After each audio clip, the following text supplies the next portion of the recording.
ঢাকা শহরের মনোমুগ্ধকর জায়গা হাতিরঝিল। এই চায়ের দোকান, এরা চেনে ছিনতাইকারীকে।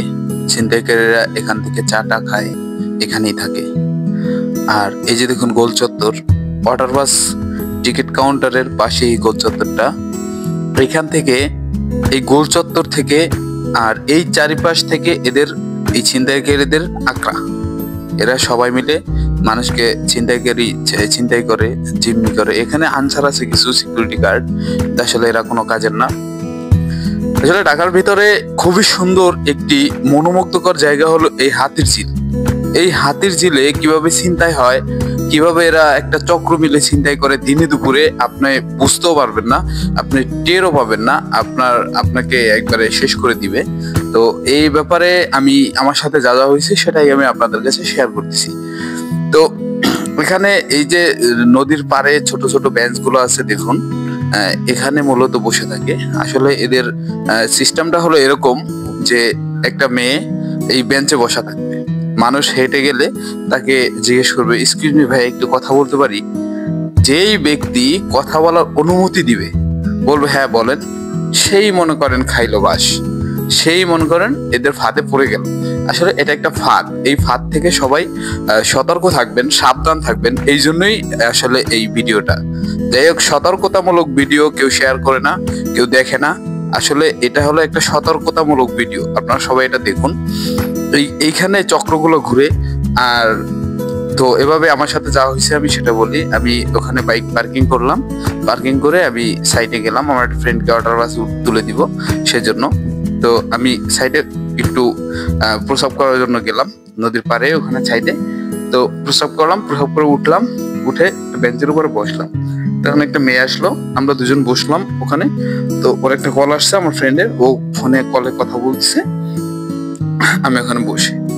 তো একটা মেয়ে আসলো, এসে বললো কি যে এক্সকিউজ মি ভাইয়া, একটু কথা বলতে পারি? আমি ভাবলাম হয়তো বা সাহায্যটা যেরকম কিছু একটা চাইবে, বা এই জন্য হয়তো বা কথা বলতে চাইছে। তো আমি বললাম জি বলেন, কি বলবেন? তো বলতেছে কি আপনারা কি নাইট ইত্যাদি ইত্যাদি, আর না বললাম এভাবে কিছু কথা বললো।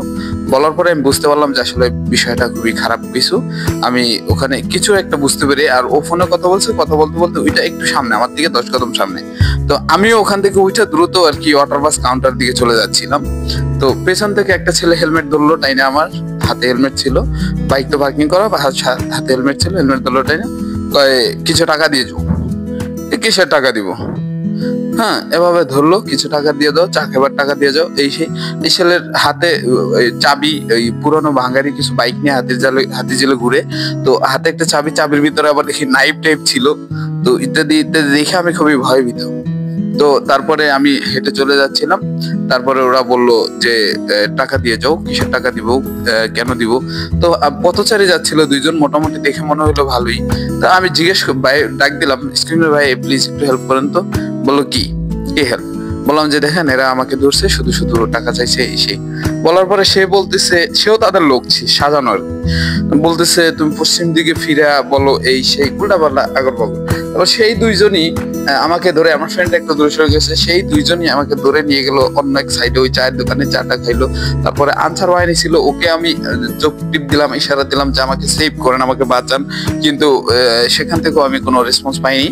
তো এভাবেই এরা আমাকে অনেক সময়, আছরের সময় এই ঘটনা, তো আসর থেকে শুরু করে একবারে মাগরিবের আজান পর্যন্ত আমার সাথে এরকম হয়েছে। পরে যাই হোক, আমার বাড়ি থেকে বেশ কিছু টাকা ফোন দিয়ে আমাকে জিম্মি করছে, কিডন্যাপ করছে।